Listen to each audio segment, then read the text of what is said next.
નમસ્કાર, જય હિન્દ, જય જવાન, જય કિસાન દોસ્તો, હું બ્રિજરાજ સોલંકી.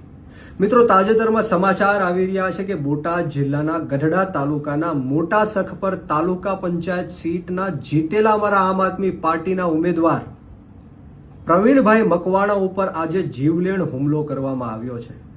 લોહિયાણ હુમલો કરવામાં આવ્યો છે ને અત્યારે હાલ એ સારવાર હેઠળ છે. પરંતુ વાત મારે એ કરવાની છે કે આમ આદમી પાર્ટીના ઉમેદવારો ઉપર ચૂંટણી પહેલા પણ હુમલાઓ થયા, ડરાવવાના ધમકાવવાના પ્રયત્ન થયા અને ચૂંટણી લડ્યા બાદ જ્યારે આમ આદમી પાર્ટીના ઉમેદવારો જીત્યા ત્યારે પણ ગુંડાઓ, માફિયાઓ, ગેંગસ્ટરો આમ આદમી પાર્ટીના જે ઉમેદવારો છે એમની ઉપર હુમલાઓ કરે છે. આ કોના કહેવાથી કરે છે, આ કોના કારણે થાય છે એ આ ગુજરાતની જનતા જાણે છે. પરંતુ મારે આજે તમને કહેવું છે કે અવારનવાર હું આ ગુજરાતના ગૃહમંત્રી હર્ષ સંઘવીનું રાજીનામું માંગતો આવ્યો છું. આની પહેલાના વિડીયોમાં ડ્રગ્સને લઈને મેં રાજીનામું માંગ્યું, પરંતુ આજે હર્ષ સંઘવી પાસેથી નહીં, મારે આ દેશના વડાપ્રધાન નરેન્દ્ર મોદી અને આ ગુજરાતના મુખ્યમંત્રી ભૂપેન્દ્ર પટેલ સાહેબને વિનંતી કરવી છે કે તાત્કાલિક ધોરણે હર્ષ સંઘવીને પદ ઉપરથી હટાવવામાં આવે, એનું રાજીનામું લેવામાં આવે. કારણ કે આજે રિપોર્ટ આવ્યો છે ગુજરાતની અંદર, જે રીતના આજે બોટાદમાં હુમલો થયો અમારા આમ આદમી પાર્ટીના જીતેલા તાલુકા પંચાયતના સભ્ય ઉપર, એવી જ રીતના ગુજરાતની અંદર 6.15 લાખ ગુનાઓ નોંધાયેલા છે.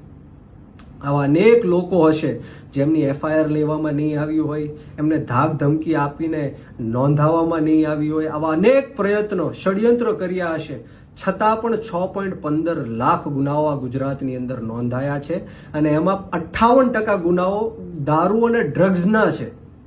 મિત્રો, જરા વિચારો, 2 વર્ષમાં 18% કરતાં પણ વધારે ગુનાહિત પ્રવૃત્તિઓ આ ગુજરાતની અંદર વધી છે. અને આખા દેશની અંદર સૌ પ્રથમ યુપીનો નંબર આવે છે અને બીજો નંબર તમે વિચારો કોનો આવતો હશે? બિહારનો કે બીજા કોઈ રાજ્યનો નહીં, પરંતુ આપણા ગાંધી અને સરદારના ગુજરાતનો આવે છે ગુનાહિત પ્રવૃત્તિઓમાં. મિત્રો, આ ભારતીય જનતા પાર્ટીના હાથમાં, એમના નેતાઓના હાથમાં આપણું ગુજરાત સુરક્ષિત નથી, આપણા ગુજરાતના બાળકો સુરક્ષિત નથી. અવારનવાર 15-15, 20-20 દિવસે ખૂન થાય છે, નાની નાની દીકરીઓના બળાત્કાર થાય છે, દારૂ વેચાય છે, ડ્રગ્સ વેચાય છે, ભ્રષ્ટાચાર થાય છે. આપણે આ કેવા ગુજરાતમાં જીવી રહ્યા છીએ? ત્યારે મારે આ દેશના વડાપ્રધાન નરેન્દ્ર મોદી અને આ ગુજરાતના મુખ્યમંત્રી ભૂપેન્દ્ર પટેલ સાહેબને વિનંતી કરું છું, હાથ જોડું છું કે તાત્કાલિક ધોરણે હર્ષ સંઘવીનું રાજીનામું લેવામાં આવે.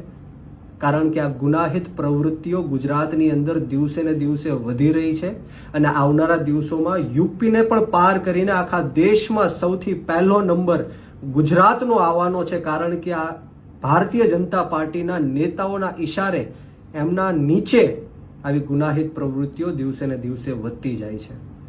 મિત્રો, આપણે સૌએ આપણી આત્મા જગાડવાની જરૂર છે. આપણે મનોમંથન કરવાની જરૂર છે કે આપણે હજારો કરોડો રૂપિયાનો ટેક્સ આપણી સુરક્ષા માટે આપીએ છીએ, છતાં પણ વેપારીઓ હોય, યુવાનો હોય, મહિલાઓ હોય, રત્ન કલાકારો હોય, પશુપાલકો હોય, આ ગુજરાતની અંદર કોઈ પણ સુરક્ષિત નથી. તમને ખબર છે કે પોલીસ કોના ઈશારે કામ કરે છે?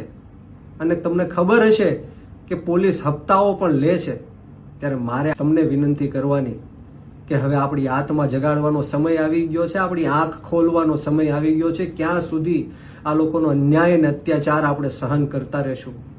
અને સાથોસાથ મારે એ પણ આજે વિનંતી કરવાની કે બોટાદની અંદર પ્રવીણભાઈ મકવાણા, જે અમારા આમ આદમી પાર્ટીના જીતેલા તાલુકા પંચાયતના સદસ્ય છે, એમની ઉપર જે જીવલેણ હુમલો કરવામાં આવ્યો છે, એમના જે મારનાર ગુંડાઓ છે, અપરાધીઓ છે, આરોપીઓ છે, એમને તાત્કાલિક ધોરણે પકડવામાં આવે. નહીતર આમ આદમી પાર્ટી આવનારા દિવસોમાં સમગ્ર ગુજરાતની અંદર ગાંધી ચિંધ્યા માર્ગ ઉપર અને જરૂર પડે તો શહીદ આઝમ સરદાર ભગતસિંહના માર્ગ ઉપર પણ અમારી આંદોલન કરવાની તૈયારી છે.